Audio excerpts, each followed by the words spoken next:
Hey guys, it's Divyanshu, welcome back to another episode of football लीली।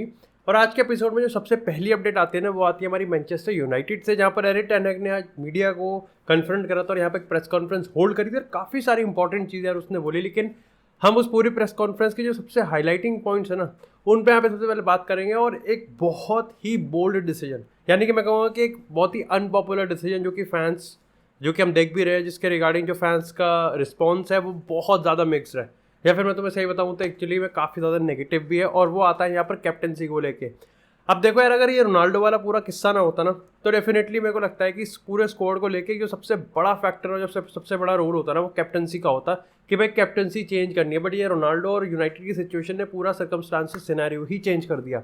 अब यहाँ पर आज प्रेस कॉन्फ्रेंस में एरिक टेन हैग सबसे पहले इस चीज़ को ही क्लियर कर देते हैं कि जो कैप्टन है वो हैरी मैग्वायर ही रहने वाला है। और यहाँ पे वो अपने पूरे जो एक्सप्लेनेशन है, जो पूरा अपना ब्रीफ है, उसमें ये कहते हैं कि हैरी मैग्वायर ने ओवर द ईयर्स काफ़ी ज़्यादा सक्सेस उसने गैदर करी है और मैनचेस्टर में भी उसका बहुत बड़ा रोल रहा है। उसने बहुत फैंटास्टिक परफॉर्मेंस दी है। तो मेरे को कोई रीज़न नहीं लगता कि क्यों हैरी मैग्वायर यहाँ पर कैप्टन नहीं रहना चाहिए, और वो ही मैनचेस्टर यूनाइटेड का कैप्टन यहाँ पर कंटिन्यू करने वाला है। वैसे यहाँ पर एक इम्पॉर्टेंट चीज़ है कि यहाँ पर उसने बोला है कि क्योंकि वो उसको स्क्वाड को भी जान ही नहीं पाया अच्छी तरीके से, तो डेफिनेटली यहाँ पर उसने हैरी मैग्वायर को एक कैप्टन कंटिन्यू रखा। और ये मेरे को लगता है कि काफ़ी ज़्यादा इंपॉर्टेंट चीज़ भी है, क्योंकि यार देखो, इसमें उसने हिंट भी करा है कि जब उसको पता ही नहीं है कि किस प्लेयर की कितनी मतलब क्या उसका लेवल है मेंटालिटी का, क्या उसका लेवल है डिसिप्लिन का, क्या उसका लेवल है लीड करने का, तो ऐसे में वो बस घुस नहीं सकता ड्रेसिंग रूम में और बस ये नहीं कह सकता कि ठीक है हैरी मैग्वायर, मैं तेरे से कैप्टनसी छीन रहा हूँ। अगर हैरी मैग्वायर से कैप्टनसी ली जा रही है तो डेफिनेटली एक ऐसे बंदे पे जानी चाहिए जो कि उसको प्रॉपर तरीके से यहाँ पर कंटेन कर सके। अब ये मेरा एक ओपिनियन था। अब डेफिनेटली यार ये भी एक अनपॉपुलर ओपिनियन है, क्योंकि ओवर द टाइम देखो, मैं अब भी क्लियर कर रहा हूँ कि हैरी मैग्वायर कहीं से भी ढंग का एवरेज कैप्टन भी नहीं है। लेकिन then I think we have to support Erik ten Hag, क्योंकि इस पॉइंट ऑफ टाइम पे अगर मैं रिस्पॉन्स की बात कर रहा हूँ तो भाई एरिक टेन हैग की बहुत बढ़िया तरीके से ली जा रही है। एंड आई जस्ट होप कि जो भी टेन हैग ने डिसीजन लिया है वो सोच समझ के लिया हो, क्योंकि ऐसा भी हो सकता है ना कि हम ऐसा सोच रहे हो कि टेन हैग के पर्सपेक्टिव से और ऐसे देखें कि मैग्वायर से अगर कैप्टनसी ले ली और मैग्वायर को हम रेगुलर स्टार्टर से हटा दें, तो ये एक बहुत बड़ा ड्रामा हो जाए, कंसिडरिंग द फैक्ट कि जो इंग्लिश मीडिया है वो बहुत बड़ी बकचोदी काटता है। जो कि अभी मैं आप आगे ना जब पोग्बा में हम बात करेंगे तो तुम्हें मैं इंग्लिश पंडित्स की एक हिपोक्रेसी भी तुम्हें बताऊंगा। उसी के साथ अगर क्या पता सही में ही एरिक टेन हैग ने हैरी मैग्वायर में कुछ देखा हो, कुछ क्वालिटीज़ देखी हो, जब फिर उसको इस पर भरोसा है कि हैरी मैग्वायर मेरी टीम में तो बहुत ही बढ़िया परफॉर्मेंस ला सकता है, शायद से वो अपनी लेस्टर वाली परफॉर्मेंस को रिपीट कर सकता है। और ऐसे में अगर वो परफॉर्मेंसेज रिपीट करवानी है तो उसके हाथ में कैप्टन आर्मबैंड यहाँ पर होना ज़रूरी है। अब अगेन इसके पीछे का रीज़न ये नहीं है कि कैप्टन आर्मबैंड से ही अच्छी परफॉर्मेंस निकलती है। इसके पीछे का रीज़न ये है कि इस गधे से अगर आप कैप्टन आर्मबैंड ले लिया ना, तो ये पक्का ही चूतिया आप खेलेगा। आई थिंक जिस तरीके से इसकी मेंटालिटी है, इसको सबसे बड़ी गलती ये करिए कि इसके हाथ में कैप्टन आर्मबैंड देना ही नहीं चाहिए था at the first place. But ठीक है, देखो पर्सनली मैं इस समय टेन हैग पे काउंट कर रहा हूँ and I am trying to find every single particular sense कि उसने डिसीजन क्यों लिया है। बट अभी के लिए तो मैं इस चीज़ को सपोर्ट करता हूँ कि ठीक है यार, ओके, क्योंकि मेरे को लगता है कि डेविड दे और ब्रूनो फर्नांडिस ही बनते अगर कैप्टन हटता तो। और क्योंकि रोनाल्डो का तो मेरे को लगता नहीं है कोई चांस है बिल्कुल भी, स्पेशली जब ये पूरा सिचुएशन यहाँ पर हुआ है। लेकिन इसी के साथ यार बात करते हैं थोड़ी सी क्रिस्टियानो रोनाल्डो की। तो टेन हैग ने यहाँ पे 2-3 चीज़ें फैक्चुअली हमको बताई हैं। सबसे पहले तो उसने बताया कि इस पूरे सिचुएशन से पहले उसकी एक बार रोनाल्डो से बात हुई थी।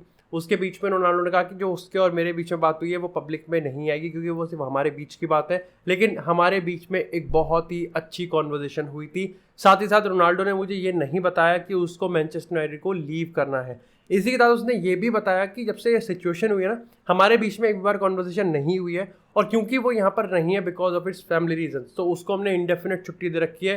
And again Erik ten Hag ने वही रिपीट किया जो कि मैनचेस्टर यूनाइटेड के रिगार्डिंग रिपोर्ट किया जा रहा है कि Cristiano Ronaldo is not for sale. Ronaldo United में ही कंटिन्यू करेगा और टेन हैग के प्लान्स हैं रोनाल्डो को लेके अच्छी। अब देखो यार, एक होता है मीडिया कम्युनिकेशंस और एक होता है सच्चाई। अब अगेन यार, ये टेन हैग चूतिया भी काट सकता है, क्योंकि ऑफकोर्स यार टेन हैग आके ये तो नहीं बोल देगा ना कि ठीक है रोनाल्डो को जाना है तो जाए। लेकिन कहीं ना कहीं मेरे को एक हिंट तो ये मिल रहा है कि जब भी रोनाल्डो और टेन हैग के बीच में एक कॉन्वर्जेशन होगा, आई थिंक इस मीडिया कॉन्फ्रेंस के बाद, इस मीडिया कॉन्वर्जेशन के बाद मैं ये चीज़ तो कह सकता हूँ कि जो प्रोबेबिलिटी है कि टेन हैग रोनाल्डो को कन्विंस करेगा यूनाइटेड में रुकने के लिए, वो काफ़ी ज़्यादा हाई हो जाती हैं। वो मेरे को लगता है। और ऐसे में कहीं ना कहीं अब धीरे धीरे जिस तरीके से पूरा सिचुएशन ठंडा पड़ता हुआ जा रहा है ना, पूरा सिचुएशन जैसे जैसे रोनाल्डो की जो ऑप्शन है वो लिमिटेड है, और जैसे जैसे चेल्सी बाकी सारी जगह पे इस समय फोकस्ड है, जहाँ पर अभी रफीनिया की भी हम बात करेंगे, तो कहीं ना कहीं रोनाल्डो मेरे को लगता है कि will end up actually staying at Manchester United, जो कि सबसे अच्छी बात है। It has to be like this. लेकिन इसी के साथ यहाँ पर बात करते हैं अब थोड़ी सी प्री सीजन गेम की। तो भाई टेन हैग की अभी एक और प्रेस कॉन्फ्रेंस है जो कि वो लिवरपूल के प्री गेम के रिगार्डिंग करेगा, और यहाँ पर कहीं ना कहीं जो टैक्टिक्स है, यहाँ पे बताया जा रहा है कि जो ट्रेनिंग्स है उससे हम ये कह सकते हैं कि United building out from the back, वो काफ़ी ज़्यादा इंपॉर्टेंट चीज़ है कि वो playing out from the back बहुत ज़्यादा बिल्डअप में यूज़ कर रहे हैं। और इससे देखो एक चीज़ तो हम मान सकते हैं कि जो डिफेंडर्स हैं वो कहीं ना कहीं बहुत और भी ज़्यादा कंफर्टेबल होने वाले हैं बॉल पे, चाहे वो मैग्वायर हो और चाहे वो एलिजिटली लिसांद्रो मार्टिनेज हो। They has to be good. भाई अगर हम बात करें अपने फुल बैक्स की भी, तो मलासिया है, बहुत एग्रेसिव है, बहुत ही आउट ऑफ बर्स्ट प्ले के साथ खेलता है वो अटैकिंग मोड में। उसके साथ अगर राइट बैक की बात करें तो वी हैव टू सी कि एरन वन-बिसाका और डियोगो डालो में से कौन ज़्यादा इंप्रूव करेगा। लेकिन जो सबसे इंपॉर्टेंट ऑब्जर्वेशन मैं निकाल रहा हूँ वो यहाँ पर ये है कि डेविड दया का जो बॉल डिस्ट्रीब्यूशन है और जो बॉल पे कामनेस है ना, वो बहुत ज़्यादा अच्छी होने वाली है, क्योंकि डीन एंडरसन तो बचा नहीं। तो डेविड दया को बहुत कुछ इंप्रूव करना पड़ेगा अंडर एरिक टेन हैग। सोचो भाई पिछली सीजन की परफॉर्मेंस डेविड दया की, और उसके ऊपर से उसका बॉल डिस्ट्रीब्यूशन और playing out from the back अगर इंप्रूव हो गया ना, तो भाई definitely top 3 goalkeepers in the world ये इस सीजन भी कंफर्म होने वाला है। लेकिन इसी के साथ यार बात करते हैं थोड़ी सी बार्सिलोना की। यहाँ पर हम डियोंग की बात करेंगे, रफीनिया की और लेवेंडोव्स्की की। सबसे पहले तो यार रफीनिया के साथ अब ऑलमोस्ट कंफर्म हो चुका है शायद से कि बार्सिलोना और लीड्स यूनाइटेड के बीच में एक एग्रीमेंट कंफर्म्ड है, एग्रीड है, और यहाँ पर जो प्राइस है वो लगभग 75 मिलियन यूरोज है। ये पता है ज़्यादा है, ये काफ़ी ज़्यादा है। और इसमें पता है बार्सिलोना की गलती भी नहीं है, क्योंकि जब आप Arsenal, Chelsea, Premier League clubs, फिर प्रीमियर लीग टैक्स, और जब आप ऐसे क्लब्स के साथ बिडिंग वॉर में आए थे ना, तो लगभग कंफर्म मान के चलो कि 50 से 75 तो जाने ही है। यही चीज़ हुई थी, हम अभी रिसेंटली हमने देखा था चुआमेनी के साथ हुई थी। यहाँ पर लिवरपूल को हटाने के लिए, पीएसजी को हटाने के लिए रियल मैड्रिड ने जो प्राइस था वो 70 की जगह 100 भरा था। तो यहाँ पे भी कहीं ना कहीं बार्सिलोना 75 मिलियन में रफीनिया को लेके आए हैं। और आई थिंक यहाँ पर कई रिपोर्ट्स के हिसाब से रफीनिया और डेम्बेले आ रहे हैं, डेम्बेले बार्सिलोना में। इसकी जो अनाउंसमेंट है वो एक साथ ही नेक्स्ट वीक हो सकती है एक प्रेस कॉन्फ्रेंस में। ओवर द लाइक अगर हम इस चीज़ को देखें तो रफीनिया का जो प्रिफर्ड मूव था बार्सिलोना में वो ऑलमोस्ट कंफर्म होता हुआ दिख रहा है, एंड मज़ा आ जाएगा भाई। मतलब रफीनिया एक ऐसा टाइप का प्लेयर है जो कि विंग अपना कर सकता है, और डेम्बेले भी एक ऐसा टाइप का प्लेयर है। तो हमने देखा कि डेम्बेले कितना सही रहा है जावी के under. Raphinha was like Leeds United का एक प्रॉपर आउटलेट वॉज रफीनिया। और बार्सिलोना में रफीनिया, मतलब मैं ये नहीं कहूँगा कि ये हर वन मैन स्टार होगा और हर शो अपने नाम करेगा, लेकिन इसके जो ट्रेड्स है ना, जावी को पता है कि भाई इसको कैसे अनलीश करना है। तो फन है भाई, फन है, सीधी सी बात है, बहुत मज़ा आने वाला है रफीनिया को जावी के अंडर देखने में। इसी के साथ अगर बात करें थोड़ी सी फ्रैंकी डियोंग को लेके, भाई डियोंग के मामले पता है सिचुएशन क्या है कि मैनचेस्टर यूनाइटेड सारी सोचती है कि एक कदम हम आगे बढ़े, और तभी वहीं डियोंग की तरफ से ऐसा आता है कि 2 कदम अब वो पीछे हो गया। मतलब ये बहुत ही कंफ्यूजिंग और इरिटेटिंग ट्रांसफर हो रहा है, पता हो, क्योंकि इस पॉइंट ऑफ टाइम पे रीज़न ए है, बताया बी जा रहा है और माना सी जा रहा है। हाँ, क्योंकि चूतिया भी बनाया जा रहा है हमारा, ये भी बात है। लेकिन अभी पता है देखो इस पॉइंट ऑफ टाइम पे ये चीज़ है कि यहाँ पर ये पता चल रहा है कि भाई जो फ्रैंकी डियोंग है वो मैनचेस्टर यूनाइटेड में आना नहीं चाहता, ये हमको बताया जा रहा है। असली में प्रॉब्लम ये है कि बार्सिलोना फ्रैंकी डियोंग को उसका पैसा नहीं पे कर रही है।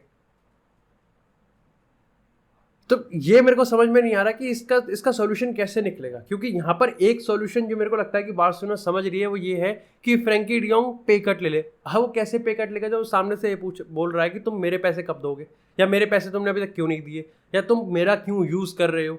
तो उस पर वो तो मेरे को लगता है कि डियोंग के और जो बार्सिलोना का जो एडमिनिस्ट्रेटिव है, जो हायरार्की है, उनके बीच का जो कम्युनिकेशन है, कॉन्टैक्ट है, वो तो ख़त्म ही हो चुका है। लेकिन ऐसे पॉइंट ऑफ टाइम पे जब इन सारी ड्रामों के बीच में ये बात डाल दी जाती है ना कि फ्रैंकी डियोंग मैनचेस्टर यूनाइटेड आना ही नहीं चाहता, वो बार्सिलोना को छोड़ना ही नहीं चाहता। भाई अगर तू ये नहीं करना चाहता तो तू फिर तेरे को सैलरी कट लेनी पड़ेगी। अब तू 2 तरीके से, तो देखो यार ये तो सही, ये तो तय बात है कि मैनचेस्टर यूनाइटेड आदि चीज़ें तो उसमें बनाई जा रही है, लेकिन सही बताऊँ तो ये ट्रांसफर पूरे यूनाइटेड फैन बेस के लिए और कुछ हद तक बार्सिलोना के फैन बेस के लिए अब इरिटेटिंग होता जा रहा है। बार्सिलोना के लिए तो थोड़ा कम होगा, लेकिन यूनाइटेड फैन बेस के लिए तो काफ़ी ज़्यादा इरिटेटिंग है, क्योंकि लाइक यार तेरे सामने दो ऑप्शन है। यूनाइटेड, एरिक टेन हैग तेरे को पूरी तरीके से कन्विंस करने की कोशिश कर रहा है कि तू हमारे लिए आके खेल ले, और एट दी अदर हैंड तू यहाँ पर बार्सिलोना को रुकना चाहता है। सबको आई टोटली रिस्पेक्टेड कि तेरा ड्रीम है बार्सिलोना में सक्सेस होने का, लेकिन then you know the condition जो लेपोर्ता तेरे सामने रख रहा है कि अगर तेरे को रुकना है बार्सिलोना में तो अपनी सैलरी वेज कट ले ले, एंड स्टिल यहाँ पर कोई भी डिसीजन नहीं बन रहा। तो सिचुएशन काफ़ी ज़्यादा कंफ्यूजिंग है and at the same time बहुत ज़्यादा इरिटेटिंग भी है। लेकिन इसी के साथ अब बात करते हैं थोड़ी सी लेवेंडोव्स्की की। तो भाई अब प्रो बायर्न मीडिया रिपोर्ट्स ने इस चीज़ को कंफर्म कर दिया कि लेवेंडोव्स्की प्री सीजन के लिए बायर्न में रिपोर्ट करने वाला है। कोई स्ट्राइक व्राइक, कोई ड्रामा वरामा नहीं होने वाला। हाँ, स्टिल उसका जो मूव है, जो ड्रीम मूव है, वो बार्सिलोना में ही है, और जो भी इस समय सिचुएशन है वो यही है कि लेवेंडोव्स्की अपना मूव सील करके ही मानेगा। लेकिन इस पॉइंट ऑफ टाइम पे ऐसा तो कंफर्म बताया जा रहा है कि जो बायर्न की हायरार्की है वो एक्सपेक्ट करती है कि लेवेंडोव्स्की आए, खेले और गांड न भराए। सीधी सी बात है, बकचोदी नहीं, बिल्कुल प्रॉपर गेम खेले। हाँ, ये बात अब कंफर्म होती हुई दिख रही है कि बायर्न लगभग 65 से 70 मिलियन तक डील खींच के ले जाना चाहती है। मतलब जो डील 35 से 40 मिलियन के आसपास होनी चाहिए थी, वो बायर्न 70, मतलब खून चूसना ऐसे कहते हैं ना, वो बायर्न म्यूनिख यहाँ पर कर रही है। अच्छा, आयरनी की बात है ना कि सादियो माने के लिए खुद उन्होंने 32 मिलियन पे करे और लेवेंडोव्स्की के लिए वो यहाँ पर 70 मिलियन के एक्सपेक्ट कर रहे हैं। तो ये कहीं ना कहीं समझ आ रहा है कि बायर्न किस तरीके से गेम खेल रही है और किस तरीके से ये जो मैं बताऊँ लेवेंडोव्स्की ने जो बकचोदी काटी है ना, this is the prime example कि क्यों बायर्न और भी ज़्यादा रूड है। And at the same time देखो, बायर्न का रूड होना बनता भी नहीं, क्योंकि बेचारों ने होमवर्क भी नहीं करा। दे डोंट नो कि लेवेंडोव्स्की के बाद हमारा क्या होगा। लेवेंडोव्स्की अगर एकदम से सडन रिक्वेस्ट हमें डाल दे तो उसके बाद क्या होगा। लेकिन इसका काउंटर ये है कि जब लेवेंडोव्स्की जिस तरीके से एलिज कर रहा है कि बायर्न म्यूनिख और लेवेंडोव्स्की में पिछले 6-7 महीने से जो रिलेशनशिप वो बिल्कुल ही सी लेवल के भी नीचे के हैं, तो ऐसे में तो आई थिंक बायर्न के फिर तो चूतिया ही है बायर्न कि बायर्न ने अगर कोई होमवर्क नहीं किया। या तो ये है कि फिर बायर्न को पता ही था कि हमको कितना ही गंदा गेम खेलना पड़े, हम लेवेंडोव्स्की को जाने यहाँ पर बिल्कुल भी नहीं देंगे। लेकिन इसी के साथ यार अब बात करते हैं थोड़ी सी पॉल पोग्बा की। तो भाई फाइनली यूवेंटस ने पॉल पोग्बा का जो रिटर्न है उसको सीज कर दिया है, और इसी के साथ भाई पॉल पोग्बा मैनचेस्टर यूनाइटेड से यूवेंटस का जो ट्रांसफर है वो कंप्लीट हो चुका है। सबसे पहले तो भाई मैं उस बंदे को यही कहूँगा कि ऑल द बेस्ट। अपने जो ड्रामे हैं उसको कम करके अगर तू फाइनली यूवेंटस वाली परफॉर्मेंसेज रिपीट कर सकता है, then Paul Pogba is definitely one of the finest midfielders इस समय वर्ल्ड में। लेकिन एक चीज़ जो मेरे को समझ में नहीं आती ना, वो ये चीज़ है, चाहे हम कैरागर की बात करें, चाहे हम गैरी नेविल की बात करें, जब बात में पॉल पोग्बा की आती है ना, तो भाई उस पर ऐसे टूट पड़ते हैं जैसे बहुत ही गंदा प्लेयर हो। मतलब देखो, मैं बिल्कुल भी पॉल पोग्बा को डिफेंड नहीं करूँगा, और खास तौर से उसके जो लास्ट में जो उसके स्टेटमेंट आए थे कि मैं यूनाइटेड को गलत प्रूफ करूँगा और यूनाइटेड नथिंग है, वो है, तो उसमें तो देखो मैं कहता हूँ कि चूतिया है। लेकिन मैं इन इंग्लिश पंडित्स की बात करूंगा, जब बात पॉल पोग्बा की आती है तो साले ऐसे दिखाते जैसे पता नहीं कौन से रैम्बो हो। लेकिन जब आती है यहाँ पर, जब ओले गुनार सोल्शायर के टाइम पे भी देखी थी। लेकिन अगर हम बात करें यहाँ पर हैरी मैग्वायर की, अगर हम बात करें लूक शॉ की बात करें हम हैरी केन के अनप्रोफेशनलिज्म की बात करें, अगर मार्कस रैशफोर्ड की पीआर की, इस पॉइंट ऑफ टाइम पे सालों की बत्ती बंद हो जाती है। ये जो इंग्लिश बायस है ना, तो because Paul Pogba, I don't know इसमें कोई रेसिज्म इन्वॉल्व है या नहीं है, बट मेरे को पता नहीं क्यों पॉल पोग्बा का नाम सुनते ही साले ऐसे चढ़ते हैं। बस मैं बिल्कुल भी पॉल पोग्बा को डिफेंड नहीं कर रहा। आई एम जस्ट सेइंग कि अगर ऑफेंसिव पॉल पोग्बा के लिए भी हो तो ऑफेंसिव हैरी मैग्वायर के लिए क्यों नहीं भाई। तुम हैरी मैग्वायर को कॉल आउट करते हो, क्यों नहीं तुमने पिछले सीजन भाई तू पंडित, तू हैरी मैग्वायर की परफॉर्मेंसेस को लेके, तू लूक शॉ की परफॉर्मेंस को लेके, बिसाका हो गया, उसके बाद यहाँ पर रैशफोर्ड हो गया, हैरी केन के एक प्रोफेशनलिज्म का भी लैक ऑफ प्रोफेशनलिज्म ने देखा था पिछले सीजन, उसको लेके ये पब्लिक में आके कॉल आउट क्यों नहीं करते हैं। And this is the problem of English fucking media. ये इंग्लिश पंडित्स की सबसे गंदी चीज़ है, एंड दैट्स व्हाई लाइक मैं सही बताऊँ तो मैं बिल्कुल भी उनके स्टेटमेंट्स को ज़्यादा फॉलो अप नहीं करता, सिवाय मैं फर्डिनेंड के पॉडकास्ट को 1-2 बार देख लेता हूँ। बाकी that's it for this episode guys. I hope आपको एपिसोड पसंद आया। एपिसोड को लाइक करें, चैनल को सब्सक्राइब करें, आपको सीधा फुटबॉल से एक्सक्लूसिव कंटेंट चैनल पर मिलता रहेगा। तब तक के लिए stay tune, stay safe, and I will see you in the next episode.